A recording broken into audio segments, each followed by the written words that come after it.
Silang maghatid sa atin ng balita.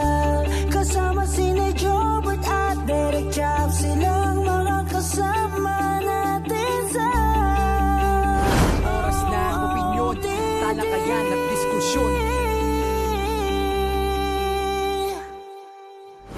Tutukan sa OOTD. Anjo Eliana, binanatan sa social media si Tito Soto na meron daw di umanong kabit ito sa Itbulaga noon. Totoo ba? Tito Sen, ang dami mo na naman na pinalabas na yung mga bayaran mo na sa mga vloggers, Tito Sen. Gusto mo talagang laglagan? Gusto mo i-reveal ko na mula 2013 kung sino po yung kabit nyo, Tito Sen? Okay ba sa iyo, Tito Sen? Dahil sa pagkawala ni Eman Atienza, Senador J.B. Ejercito naghain ng batas na tatawaging Eman Atienza Bill. Ano ang laman ng batas na ito? Alamin mamaya! Fearless Diva Jonah nagkwento ng kanyang karanasan tungkol sa pagmumolestya sa kanya. Nung bata ako, at 10 years old, naging biktima din ako ng molestya. Because the very man who's supposed to protect you and keep you safe violated you. At makihula sa ating hula, tirahin na dito sa OOTD. Hey, we're here! We're here with Pangkoy. We're here with Pangkoy. Babawi ako. Yeah. And finally, meron ng picture mamaya na. Yes, finally, matutupad ng mga pangarap ko. Okay. Nakakatuwa lang yung last episode natin na kahit tape lang siya, ang dami pa rin nagko-comment na parang live pa rin tayo at natutuwa daw sila. Yung isa daw, na na siya, nahawa na kumikinakain at may kukutin na rin siya habang nanonood. Dapat lang meron kayong mga iniinom dyan. Hindi namin sasabi maging alcoholic kayo. Konting wine, alam mo na, tapos mga pistachios, o syempre mani na lang. Di pa mas madali. Dahil alas 10 na, nako, tara na. Pasok na kayo sa Dating Tambayan na ngayon ay ginagawa ninyong isa sa inyong mga minamahal na tahanan. Ito po ang OOTD. Oras ng opinyon. Talakayan at diskusyon. With may nanay na ang OOTD namin ay kulay blue uli. Blue. Kung ano man ang ibig sabihin nun, ang sigurado ko lang, siya ang political and showbiz official dom ng OOTD. Nanay Jobert Socaldito. Naku, thank you so much, anak ko. Direct Chaps Manansala. Blue, blue, my world is blue. Hindi naman, nakasmile ako, di ba? Hindi ako malungkot, no? Yes, how are you? I miss you very much. I miss you too. Pero dahil dyan na, yung mga OOTD sa atin na nanonood ngayon, nako, maganda na ng inyong mga komento ng mga bagay na gusto nyo sabihin dahil didiretso na tayo sa ating unang segment, ang This Is It, Politics. Tito Sen, ang dami mo na naman na pinalabas na yung mga bayaran mo na sa mga vloggers, Tito Sen. Gusto mo talaga ng Tito Sen, gusto mo talagang laglagan? Gusto mo i-reveal ko na mula 2013 kung sino po yung kabit nyo, Tito Sen? Okay ba sa iyo, Tito Sen? Gusto mo sabihin ko na kung sino yung kabit mo mula 2013 na pinalakad mo sa akin? Sabihin mo lang, Tito Sen, at ko na, i-box reveal ko na. Sasabihin ko na sa taong bayan kung sino yung kabit mo mula 2013. Nako, ilang araw din na nababasa ko, nakikita ko mga videos at saka kung ano-ano mga sinasabi ng ating kaibigan si Anjo Eliana laban sa mahal nating si Senator Tito Soto. Oh my God! At saka sa pamilya nito, ano-ano mga pinagsasabi ng Anjo Eliana. Sinabarkats Anjo! Ay, talaga naman! My God, daloka lang ako. Noong nakaraan, biglang parang nagti-TikTok yata siya, naka-live siya. Tapos biglang nagsasalita lang siya. Sinasabi niya, 2013, baka gusto mo, ako sabihin ko sa'yo kung sino yung KBIT mo. Yes, yung KBIT. Magbabox reveal daw siya. Oo, tungkol daw sa other woman na ating mahal na Senate President Tito Soto. Na to this day daw, pang ilang years na raw ay andyan pa raw yun. Kumbaga talagang pinapipilitan niya. At saka marami siyang sinasabi sa kanyang mga videos, yung tungkol sa mga traidor daw, mga taga-Itbulaga, when he was still there. Kumbaga even yung pagkamatay ni late Director Bert De Leon, na you can even ask daw the wife, Brenda De Leon, about what they did to Bert De Leon. Yung lahat talaga vivid vivid sa mga utak natin yung sinasabi niya na parang there's really something wrong that went sa Itbulaga yung panahon na yon. Hanggang sa siya mawala, di ba? At eto na, bigla nag-research sa mga tao, saan bang pinagagalingan niya? Kaya nga marami nagtatanong bakit nagkakaganon si Anjo?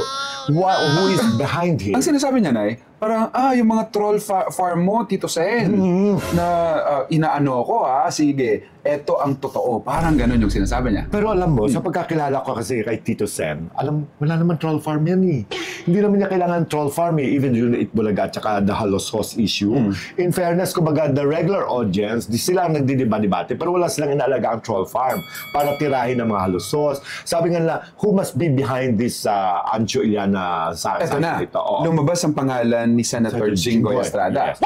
Lumabas ang pangalan ni Senator Jinggoy Estrada. And a few days ago, 2 days ago, I called Senator Jinggoy. Tinawagan ko siya just to ask kung ano ba ang kanyang kinalaman, ano involvement niya dito kay Anjo Iliana. Kung totoo ba that si Anjo Iliana works for him. Ibig sabihin, akala ko to this day still working for him. Ang sabi niya, wala na. He worked. Yeah, he worked. During the time na tumatakbo siya. Vice Mayor. Yes, ng Kalamba. Kalamba? Oo. Alam mo, sabi ko, parang niya ka siya. Niloko ko nga si Jinggoy si Senator Jinggoy, dapat i-address ko siya na maayos. Alam mo naman yan. Sabi ko, dati taga Paranaque siya. Tapos tumakbo rin siya minsan sa Quezon City. Ngayon tumakbo siya sa Kalamba. Taga saan ba talaga si Anjo? Doon ako nahihilo. Anjo ang kapatid. Hindi ko alam kung taga saan ka taga kasi kung saan ka tumatakbo. At ito na sa lahat hindi siya nanalo. Oo nga.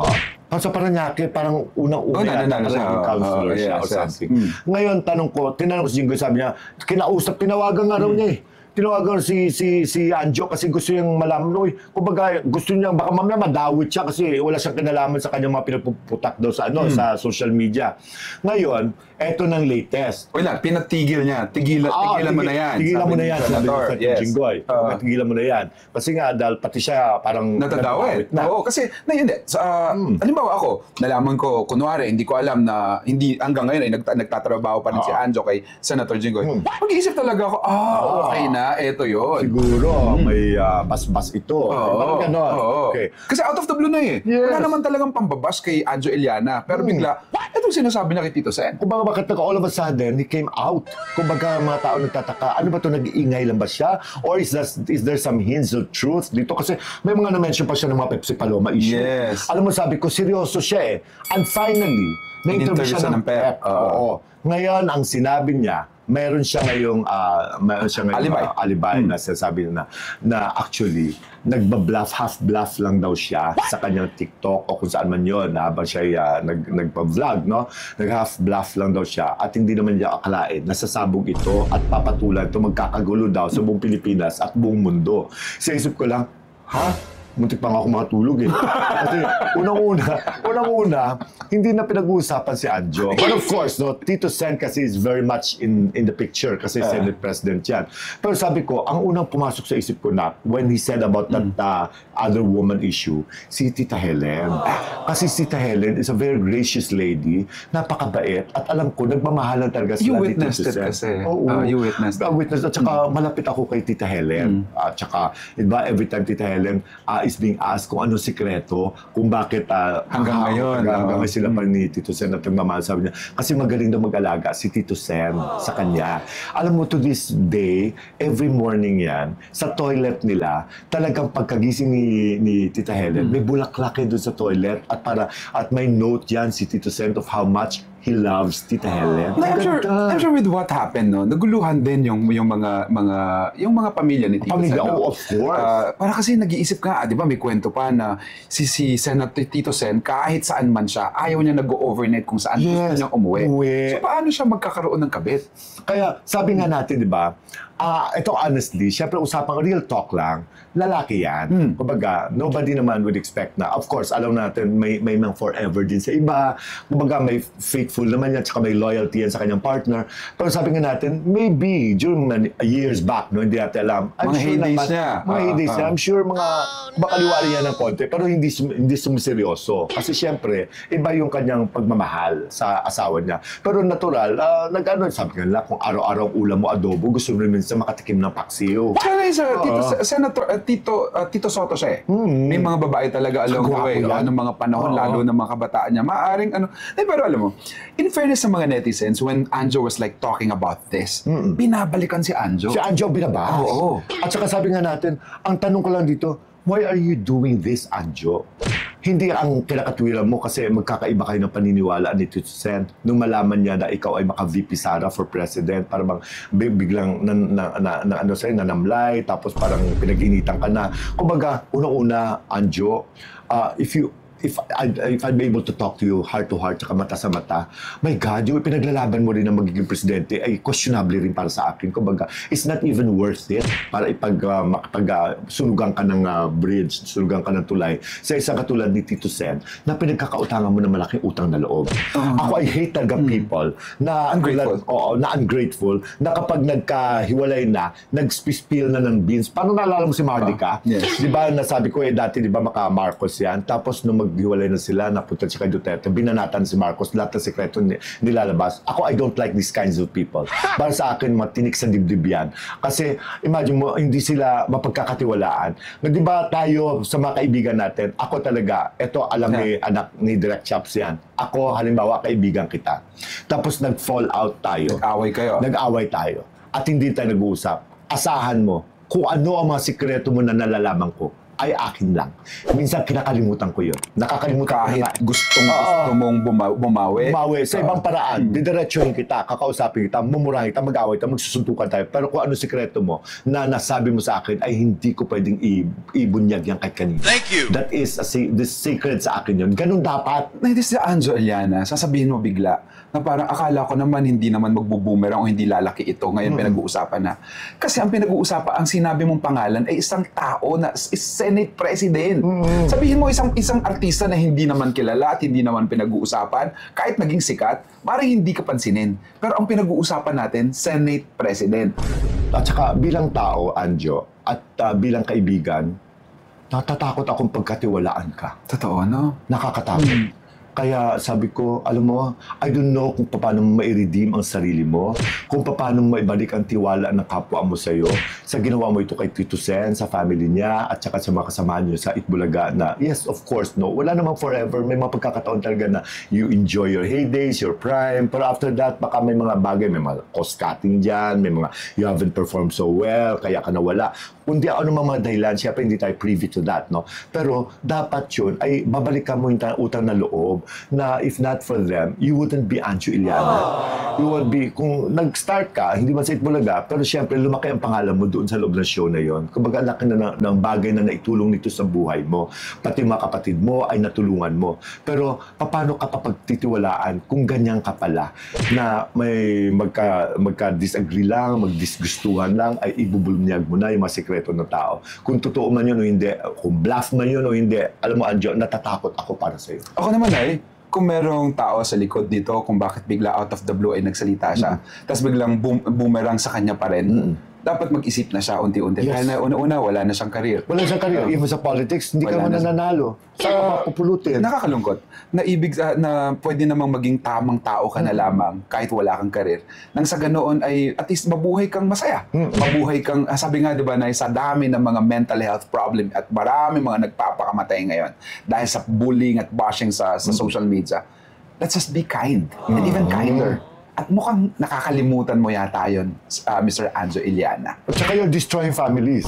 Destroying names of people na napagkautangan mo ng utang na loob. Kaya, wag na. Kumbaga, I don't know, it's not too late though, no? It's not too late. Habang buhay pa tayo, di ba? Pwede pa rin lang tayong magbago. Sana mabigyan ka na another chance para mabalik mo ang tiwala ng kapwa mo sa'yo. Lalo mga kaibigan mo, mga kakilala mo. Kakatakot ako. Ayokong magtiwala sa mga tulad mo. I will not share even one secret with you. Mula ngayon. Mo. Lalo na yung mga tao sa paligid ni Anjo Eliana, naku, be extra careful. Na maaari palang ganyan pala siya, na pwede niyang sabihin, kung totoo man yun o hindi, kung ano man sinasabi niya, out of the blue, sisirain mo ang isang taong Senate President. Anjo, may alam ako sa'yo.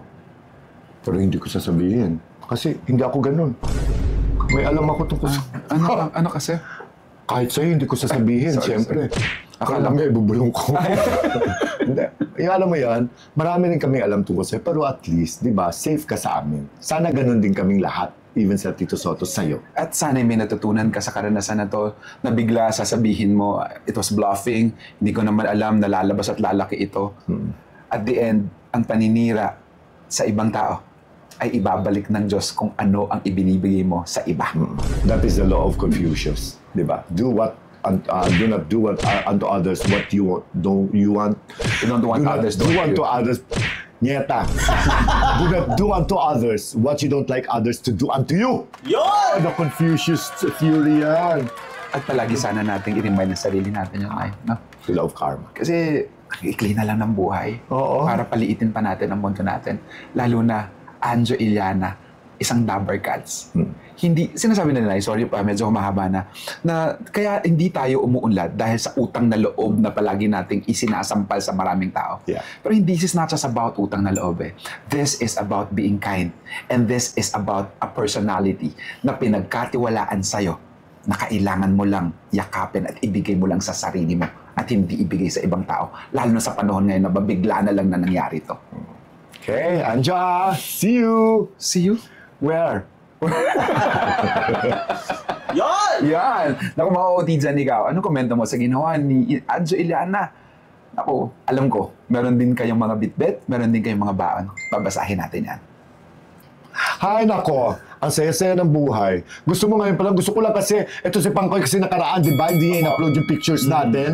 Alam mo mga kaibigan, no, isang araw, nung 4, ay nag-dinner kami sa Causeway dito sa May Timog ng aming kaibigan ko, TJ, na galing sa Singapore na mayroong 4 na branches ng kanyang mga wellness spa. The Advantage Pilates. Oo. Nagkita kami kasama niya kanyang husband at saka ang kanyang son, ang kanyang bunsong anak. Nagkita kami sa restaurant na tinreat niya kami. Eto, yes! Meron sa mga pakintim, kay Pangkoy, kay Leanne, sa akin at kay Nana Jobber. Oh, thank you ha. Sa mga Ibang klase na matasang palitan ngayon. Charles! Joke lang. Ibang klase na yung pagmamahal ng mga OT dyan. Nakilala lang natin sila dito. Ako, na-meet ko na si Miss Nugs nung pumunta ako ng Belgium. Si Rosette. Si Rosette, mga Lindan. At saka si Inday Mari ng Thailand. Nga. So, at saka si Miss Susette Molino ng Rojas City. Sabi ko, parang dito, kahit pa paano, lalo tayong, minamahal natin yung mga kagaya nila. Na kahit busy tayo na, basta pupunta sila, maghahanap tayo ng time na pwedeng mag-meet ang bawat isa dahil sa pagmamahal nila. Kasi hindi biro ang when you travel far, tapos you want to meet up with friends like us na alam mo naman, ako di ba, alam mo naman, napakatamad ko sa mga ganyan-ganyan. Kala ko malilate ka nung magkikita tayo ni Advantage Pilates. I don't usually go to dinner meetings or even lunch. Pero dahil ganun ka talaga magmahal. Kasi pag mahal mo, yung mga pag-OT dyan talaga, I really find time. Saka may grateful kang puso. You know, yung pagbabalik lang sa pagmamahal na binibigay nila sa atin. At saka, gratitude yun. We feel so blessed that may mga taong nagmamahal sa amin, nagtitiwala sa amin. Ayun yun, mga OT. Anyway. Diretso na tayo sa ating next segment, ang latest biz ng showbiz. Di ba? Recently lang, ano ba yun? Inaiuwi na rito yung mga labi ni Emma Atienza, ang sa makabilang buwan, ang pumano na anak ni Kuya Kim. Na ang dami mga dumating na mga nagulat si Kim Atienza na buong mundo. Marami nagme-message daw sa kanya kung paano nabuhayan, nagkaroon ng lakas ang mga taong nagkakaroon ng mga mental health problem. Alam mo, nalungkot ako. Nakita ko yung isang part lang ng interview ni Jessica Soho sa kanya. Lumabas ito sa My Day ko yata. Si Kuya Kim, when he said na sana nagka-cancer na lang siya na lang, kumbaga nagkasakit, kasi kung gaano kasakit yung mamatayan ng anak. I felt him. I cried a tear dahil doon. Kasi alam mo, isang strong person, but of course, kapag anak ng pinag-uusapan, yung ikaw maghatid sa huling hantungan sa iyong anak, it's very, very painful. So ngayon nga, after what happened, napakaraming nag-sympathize, so ang daming nag-isip. So until itong ating mahal na senador na si J.B. Ejercito filed a bill. Yes, the Emma Atienza bill, kung saan ay, di ba, ina-address nila yung mga bullying, yung mga hate sa social media, yung lahat ng mga pinopost natin about mental health, about everything. Kumbaga, nag-file siya ng bill and it should be passed, no? It should be passed. Yeah, what can you say about this na? Is it for you tama naman? Maganda or, naman. Maganda naman ang adhikain. Maganda ang kanilang purpose, ang goal nito. Kaya lang sana seryosohin. Because, napakarami pong mga kabataan natin are into social media. Even us ng mga adults, di ba? At saka hindi na namimili ang anxiety, hindi namimili itong mga mental health issues ng Ito na, umuwi ako nung November 1 sa Minalin, Pampanga. Karang akong Kabalen. At 3 ang mga nagpakamatay doon. Na parang ang layo-layo ng probinsya namin.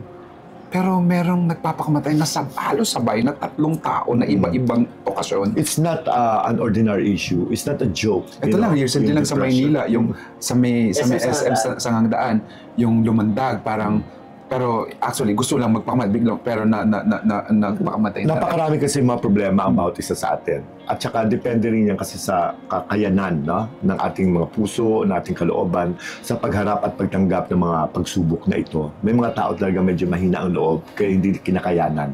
Ang Eman Atienza Bill should address all these issues, hindi lang specifically ito, kumbaga lahat. Dapat i-cover nila yan. Pero dapat seryosohin natin ito. Dapat this law should be strictly followed. Kasi naalala mo namatay si Eddie Garcia. Nag-Eddie Garcia Bill, protecting the movie workers, yung especially sa mga television, sa movies, na yung kanilang working hours, diba? Dapat hanggang mga 14 hours maximum. Pero alam mo, hindi pa rin nasusunod. There was even a time, Ako didiretso ko na kayo. May isa akong alaalaga, di ba? Si Panden. Remember Panden? Mahilig ito mag-extra sa mga TV series, mga TV shows, or even movies. Sa measly na kabayaran. Iba dyan, 1,500 ang bayad sa'yo, pero ang makakarating sa'yo, 500 na kasi kinakat pa yan. Cut ng kusina. Ngayon, one time, napag-alaman ko that he may taping yung walang matinik na pulis sa yung kay Bong Revilla sa GMA7. At inabot sila ng 26 hours. Working sa Angeles, Pampanga. Doon nila kinuha yung doon na kinunan yung eksenang yon. So they were transported from Manila, from Quezon City to Angeles by a service ng GMA7. Tapos after that, hinahanap ko siya kasi syempre pananagutan ko yan, di ba? Kasi pinagtibala sa akin ng mga magulang niya from Zamboanga. So sa akin nakatira. So when I called him, siguro more than nung pagkagising ko ng umaga, mga alas 8 na yata yun, I called him. Sabi niya, ando doon pa rin sila sa Angeles at may, I don't know kung katatapos lang ng kanilang ng buong ng taping. So pero it took them 26 hours working there. So ang ginawa ko, nabahala ako. I immediately texted Senator Bong Revilla. Senator pa si Senator Bong that time. Minessage ko siya. Sabi ko, Senator Bong, can you look into this? This bawal ito. Lalo't senador ka. Kumbaga, dapat kayo nagpapatupad ng batas. Kasi Eddie Garcia Bill, dapat lahat tayo involved dito. Lalo ka, artista ka, senador ka pa, lawmaker ka. Ikaw pala mag-break ng law. Siyempre nataranta si Bong. He called me. Ang ginawa niya, he called the production, the GMA Films, the GMA TV. Talagang pinagalitan doon yung mga executive producers nila kasi pati sila Nino Mulak, pati iba pang mga guest doon. Talagang sinabi niya na hindi dapat lumalagpas sa tamang oras ng pagtatrabaho. Talagang kinol ko ang attention niya. Kumbaga nakakalungkot lang kasi itong batas na ito is to protect sana these workers sa ating industriya. Pero tayo rin, parang hindi naman natin sinusunod. To this day, ginagawa pa rin ng mga tapings kasi bakit? Siyempre, malaking gastos yan. Tipid na malaki sa kanila. Kailangan ituhog na ituhog. Pero nasasamantala rito, yung mga maliliit na artista, yung maliliit na mga tao nagtatrabaho rito. O yung mga artistang mabait na hindi nagko-complain. Yes, paano? Siyempre, probinsyano. Siyempre, kasama mo mga sikat artista. Mga sikat artista, on call naman yan. Pwede matulong sa kanilang mga vans at patatawagan na sila pag malapit na eksena nila. Pero itong mga batang ito, they come ahead of time. Minsan, nauna pa sa production at sila pa pinakahuling aalis. Tapos mga pagkain nila kung anong mga, I don't know how they're being fed, no? Pero alam ko, it's not as masarap, it's not as enough para mabusog talaga sila. Siyempre, sa kanila, makapagpa-picture sa mga artista, malaman na maka-eksena yung mga artista. Siyempre, hindi na pakakawalan yung pagkakataong yon. Pero, binabiolate ng production yung bill. So, yun ang aking point dito. Sana yung Eman Atienza bill na kapag naisa batas ito, seryosohin nyo naman. It's actually a beautiful bill. Maganda. Lalo na napapanay ako, di ba? 7 araw akong restricted sa messenger ko. Yes. At dahil doon ay, ilang araw din akong parang tahimik lang buhay ko kasi wala, hindi ako nagre-reply, hindi ko na tinitigyan ng Facebook ko. Parang, feeling ko ngayon talaga na ang mental health talaga is about social media. Yes. Kasi di ba, Ang laking easy bagay access nito, eh. oo. Easy access eh. Ando doon eh. Minsan sumbungan pa nga yan ng mga heartbroken eh. Makikita mo doon yung mga sama ng loob, nag-aaway ng magkakaibigan, magsyota na naghiwalay, doon tatapon mga hugot, lahat. Siyempre habang may hugot yun sa social media, sa totoong buhay, mas malalang hugot noon. Kaya iba, hindi na kinakaya. Kaya dapat pangalagaan natin ang mga It's a beautiful, pero sana hindi ningas kugon.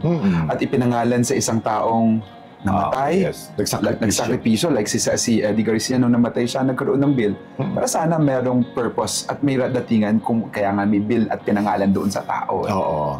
Ayan na. Sana lang, of course, to this day, ay syempre nakikirami pa rin tayo kay Kuya Kim. Of course, at sa buong pamilya ng mga Atienza, oo. So, too young, no? Pero, ganun tagang buhay. We cannot bring back the time. Yung orasan, hindi natin pwede maibalik. Kaya, yun, ha? Yung susunod na, pag-usapan natin, out of the blue then, biglang nagkwento itong si Jonah sa vlog ni Miss Tony Gonzaga at ikinuwento niya bigla kung ano nangyari sa kanya nung 10 years old siya. Si Jonah Lynn Viray po, ang napakahusay natin singer, ay nagkwento nga doon kay Tony Gonzaga na there was a time when she was very young na she was, ayon sa kanya, she was molested by her own father.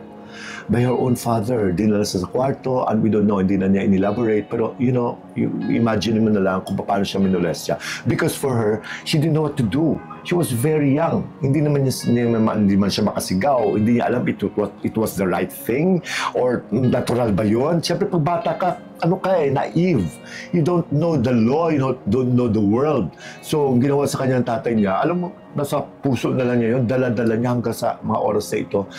For sure, wala na yung tatay niya namatay yung tatay niya, nagawa niyang patawarin yung tatay niya, siya yung naggumasos noong nagkasakit sa ospital bago namatay.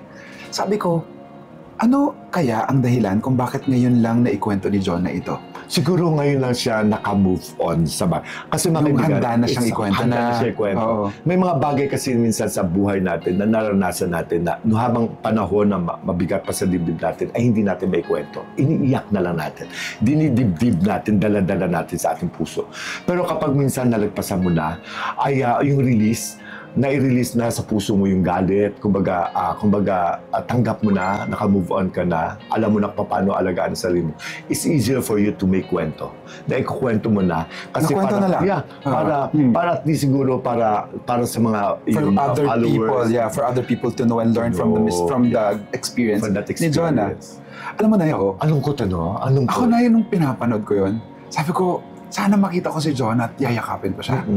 Kasi yung forgiveness, yung act noon, na parang hindi ka patawad yung ginawa ng ama mo, pero nagawa mo siyang patawarin at nagawa mo pa siyang alagaan ng mga panahong sumikat ka at kumikita na siya ng pera na. That was the time na binalik pa rin niya yung pagmamahal sa tatay niya. Ibang klase rin si Jonah. Kahanga-hanga na bata. Kaya siguro, sabi ko, sa dami ng mga singers, si Jonah ay isa sa mga ipinalad ng Panginoon kasi may maganda siyang puso. Ang galing pa naman niya mag-perform. And not because mataas ang boses. Fearless diva nga ang tawag sa kanya eh. She really sings so well. Much better than your icons, ha? I'm telling you, blind item yan. Kumbaga, si Jonah is really so good. At ang ganda ng puso niya. Ang ganda ng puso. Tsaka sabi niya parang meron na siyang parang trust issue kaya nahihirapan na siya magmahal. Pero may mga pinagdadaanan talaga ang bawat isa sa atin na mga nakaraan na maaring hindi pa nahihil. Kaya kung minsan medyo pangit o ugali natin o kaya medyo bakit hindi maintindihan ng ibang tao dahil maaring hindi pa tayo nag-heal. At siguro kaya ngayon napapakawalan na niya. Alam mo, this is a good sign for her as a performer. Alam mo, one day magugulat tayo, she will just shine like anyone, yung malaking artist natin. Kasi mahusay mag-perform yung batang niya. At saka gusto ko ugali niya. Pero Jonah, ibang klase ka. Sana kung mapanood mo ito o mapanood ng mga kaibigan mo ito, isang pagyakap at isang pasasalamat ang gusto namin iparating sa inyo dahil ang storya mo ay maaaring isang storyang hindi na kailangang ikuwento. Pero ikinuwento mo ng tama pero para matuto ang bawat isa sa mga storyang narinig namin na galing sa'yo. She can be a very beautiful inspiration to many of us. Okay? You are an inspiration. Ayan. We love you! Yun. sa mga Bigat, no? Oo, Nay. Ang bigat ng kwentuhan. Sa mga gustong mag-relax, of course, punta tayo sa Deluxe Spa. Yes, my favorite spa located along Scout Fernandez Corner, Tomas Maroto, malapit sa Chili's. Yes, hanapin si Vince Miraflores kung makita niyo siya. Of course, sa mga gustong magbakasyon sa Tagaytay, malamig ngayon. Sa mga nagpapabook ng mga OOT dyan, tandaan nyo na maraming salamat. At sa mga gusto at meron mga plano pumunta sa Tagaytay, you can book yung kahit ilang araw kayo, 2, 3 araw, mag-message lang kayo sa OOTD page. Sa ganun, pag OOT dyan ka, sa OOTD page ka mag-message, nagsinan, bigyan namin. May pag-ayun. Kaya paalala natin kila Advantage Pilates kapag hindi kayo natuloy ng Baguio. Kasi syempre nakakatakot dahil sa panahon. Si Tino kasi, di ba? Si Tino hindi ayaw tumina. Ayaw tumila. Kaya minsan punta kayo ng Baguio kasi nakakatakot yung mga landslides. Doon na lang kayo sa Kisha Staycation ng Tagaytay. Yes. Kasi malamig doon. Ang ganda doon. May pag-ayun ng direct. May fog. Oo. Yes. Oo, pagpag ka lang. May fog doon. Diretso na tayo sa ating paboritong segment, ang Kuya Bira! Biray kaya! Nakakaloka. Nakakaloka ang isang lalaking artista na to. Ibang klase to. Controversial din to before Before? Until now. Oh, wait. Oo. Controversial to yung lalaking artistang ito. Alam mo, natutuwa rin ako sa kanya minsan sa mga bato niya, mga jokes niya, gano'n. Alam mo, nakakaloka siya kasi nung panahon na nag-start pa lang siya, okay? May dalawang magka-love team sa isang malaking TV show, isang afternoon na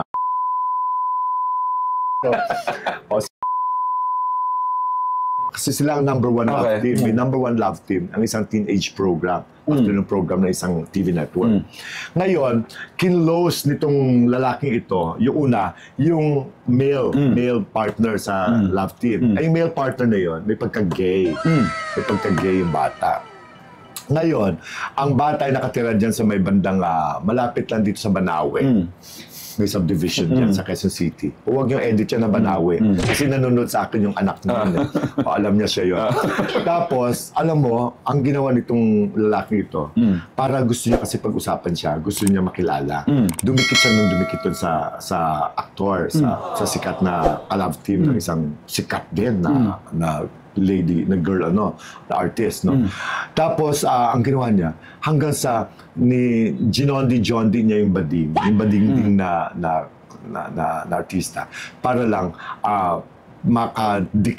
madikit ang pangalan niya. Hanggang sa naging jowa siya, mag-jowa sila. Minsan nga yung nanay ng artista, ng lalaking yun, no, na nakatira sa Banawe, na napakamalditang veteran actress, ay talagang pag dumarating itong aktor na ito na baguhan na yun that time, ay parang iniismiran niya, parang ayaw niyang sabay kasi parang feeling niya, nakaramdam siya na parang may nangyayari ba sa anak ko at saka sa aktor na ito, sa baguhang ito. Kaya minsan ginagawa ng aktor na ito, tumatalon talaga sa bakod para makapasok lang doon. Talagang akala mo si Cinderella, ang drama nila ng parang Romeo and Juliet, ang drama nila ng kabataan nila.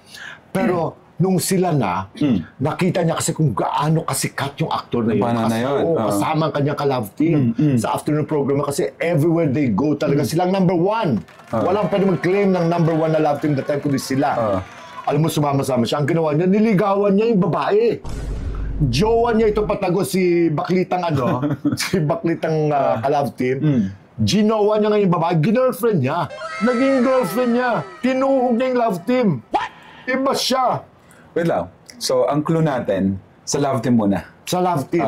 Nung panahon... Yung babae hindi naman natatalo. Hindi talaga. Ako lang natatalo. Pero siya hindi. At saka pero may mga friends. Ay, nako. Meron siya maraming friends. So, okay na yun. Kasi yung lalaki? Klarong-klaro na. Yung lalaki may asawa na ngayon. Nag-asawa na babae. In fairness. Merong letter B sa pangalan at apelido. Ay, oo. Yung pangalan ni lalaki ay kabaligtaran ng pangalan ng tatay niya. Kaya. Okay. Itong bidang lalaki sa iyong kwento. Itong nanggamit. Sabi mo, controversial siya recently. Yes, na-interview siya. Pinag-usapan natin lang? Hindi. Uy, ano ka ba? Na yung ilong mo. Taga-Hiraya. Artista. Diba? Hindi komedyante. Aray ko na ilo ako sa'yo. Taga-Hiraya.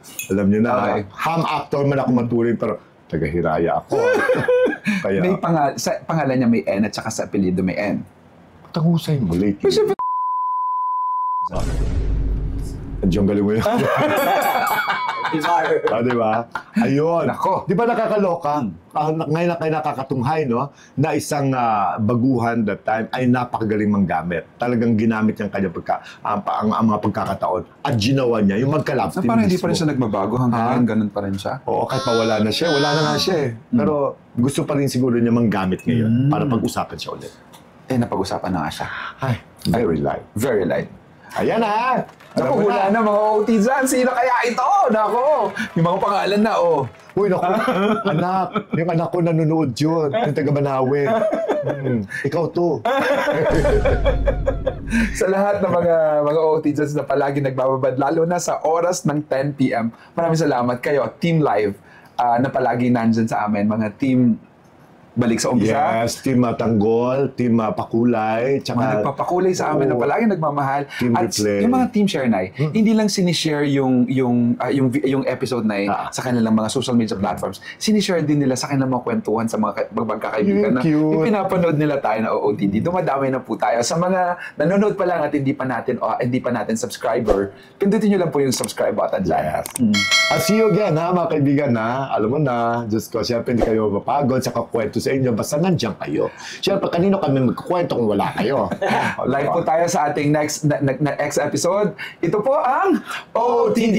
Para sa opinion, Talakayan at diskusyon. with my nanay na nagpakananay na naman sa mga kwento mo na na mga bagay tungkol sa pagiging grateful at kung paano mo dapat itinatago yung mga bagay na ipinagkatiwala sa'yo. Napakahalagang lesson yun, Nay. Tama yun. Ang ating minamahal Nanay Jobert Socaldito. Maraming salamat, mahal kong anak, Direct Chaps Manansala. That should be the case, di ba? Dapat ganon. Kumbaga, atin-atin na lang. Kaya bakit yung secret decision? Bakit? Hindi naman namin sikreto yun, ha? Hindi namin personal na sikreto yan na wala siyang sinabi na, oy, wala siyang kwentong ganon. Ako ang nakatumhay. Okay. Iba yun. At hindi niya sinabing huwag mo ipagsabi. Oo. Bakit? Oy, para naman tinutukoy sa pag-usap kanina, iba yun. Ay, sorry. Nagahiraya to. Nanay, ang takeaway ko ngayon ay yung about yung story ng buhay ng bawat isa. That we really learn from it. Like the story of Eman, the story of Jonah. Mga story ang kakaiba.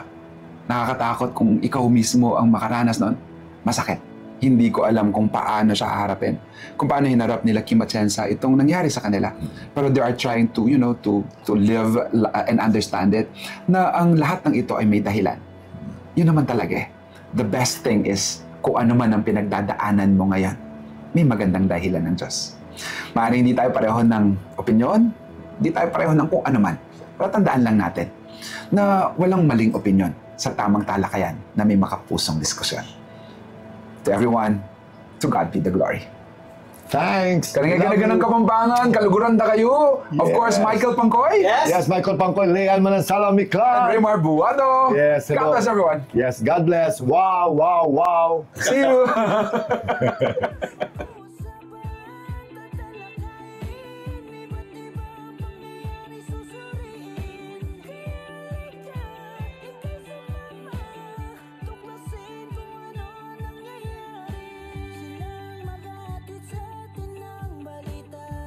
Kasama sina Jobert at Derek Chap, silang mga kasama natin sa Oras na opinyon, talakayan at diskusyon. Oras na opinyon, talakayan at diskusyon. Oras na opinyon, talakayan at diskusyon. silang maghatid sa atin ng balita. Kasama sina Jobert at Derek Chap, silang mga kasama